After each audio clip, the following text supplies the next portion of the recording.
fa ao anatin'izay lafiny ara-politika izay ihany eo anivon'ny androm-panjakana CST kosa raha tokony ho tanterahana tamin'ity androany ity moa ny fifidianana izay filoha vaovao an'ny CST dia tsy tontosa izany. Nisy tokoa moa ny fanambarana izay nataon'ny filoha amperinasany CST ny jeneraly Dolan Rasoloso niteraka adievitra be tetsy amin'ny lapamaitso ny anosy moa izany tamin'ity androany ity. Arahantsika avy hatrany ny akony-baovao.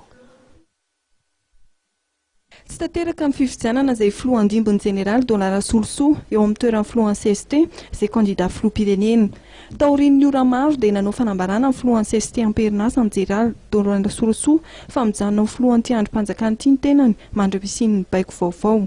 Maro ny zavatra niseho entre-temps famaofao amin'ny firenena ity ka ankoatr'izay fanilazana namana sasany teo nisy nabe laza mihitsy hoe tokony eo eo dia manao fialana niova nefa zany zavatra zany entre-temps nahazo droit indray 60 jours mitovy amin'ny rehetra pour égalité traitement égalité rehefa resako aminareo teo.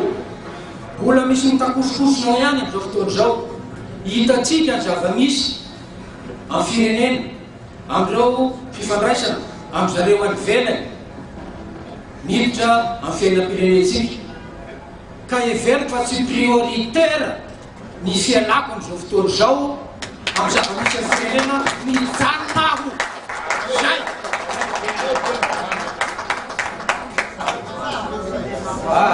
Za tsy mangatakasangatanana anareo anoy anareo amin'izay ordre de jour mampandeha anareo aho fa je reste eto jusqu'à nouvel ordre.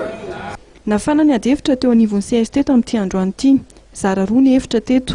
Andaniny manohana ny tokony hirosona amin'ny fifidianana izay efa voafaritra fa tanterahana androany. Taorian'ny fivoriam-be ny alakamisy 12 Mey lasa teo. Fa androany tena mahagaga tokoa fa tsy voasoratra tabloa eo am'izontsika voany nefa ny groupe permanent mivory voany tamteny araka fatarako azy fa tsisy ordre du jour androany nefa tsika mivoreny io zany somary zamanokana menaka amasony mpanao gazety reky tsy zay mpanao lalàna nefa tsy manaraka ny fomba fanaovana lalàna ny fomba fitoerana fivoriana ato amin'ity androm-panjakana soi-disant prorobotika no anatiny mamerina tokoa zay satria misy koa namana zay maniry olotra-kolo anareo zay miteny fa hoe azabola sika fifidianana androany. Ankilany kosa ireo mieritreritra fa tsy tokony hirosona aloha izany fifidianana izany mandra-piala amin'ny filohan'ny CST izay candidat amin'ny fifidianana. Anosany manohana izany avy amin'ny parlementaire avy amin'ny antoko TGV. Izy ireo izay nisafidy nivoaka ny efitrano io maraina io taorian'ny adievitra nandritra ny ora 3.